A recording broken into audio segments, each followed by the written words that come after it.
आज शाहू महाराजांची भेट घेतली आहे, तुम्हाला आणखी काही सांगायची गरज नाही। महाराजांनी आमचे ऋणानुबंध आमच्या आजोबांपासून आहेत। मला आनंद आहे, याही पिढीत आमचे संबंध घनिष्ठ राहतील। शिवसैनिक पूर्ण ताकदीने शाहू महाराजांना विजयी करतील। मी महाराजांना वचन दिले, आम्ही प्रचाराला तर येणारच, पण विजयाच्या सभेलाही येणार। नुसते एवढं बोलून नाही थांबलो, कारण मी माझाही स्वार्थ साधलेला आहे। पुढच्या संघर्षात जो आम्ही लढतोय त्यात विजय मिळावा यासाठी आशीर्वाद घेण्यासाठी आलोय। मी आशीर्वाद घेण्यासाठी पुढे चाललोय।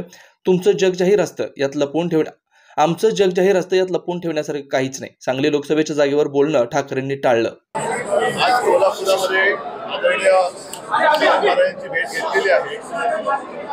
तुम्हाला आणखी काही सांगण्याची आवश्यकता नाही।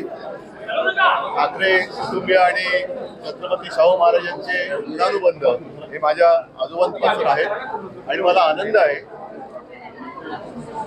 की याही पिढीमध्ये आणि पुढच्याही पिढीमध्ये ते अशीच घनिष्ठ राहतील।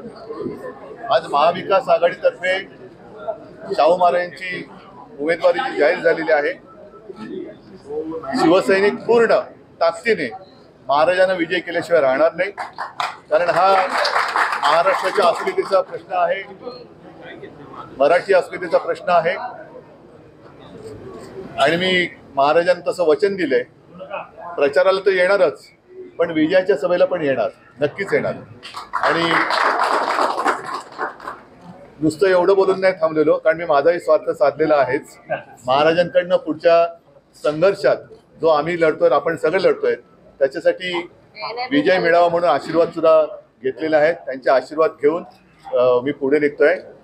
याच्यात लपवून ठेवण्याचं काही नाही, जे काय ते आमचं जगजाहीर असतं। आज मला खरंच मनापासून आनंद वाटला। माननीय शिवसेना प्रमुख होते, मला वाटतं 97-98 साली, त्यानंतर आज मी इथे आलेलो आहे आणि यापुढे सुद्धा येत राहील। असं तुम्ही आधी म्हटलं।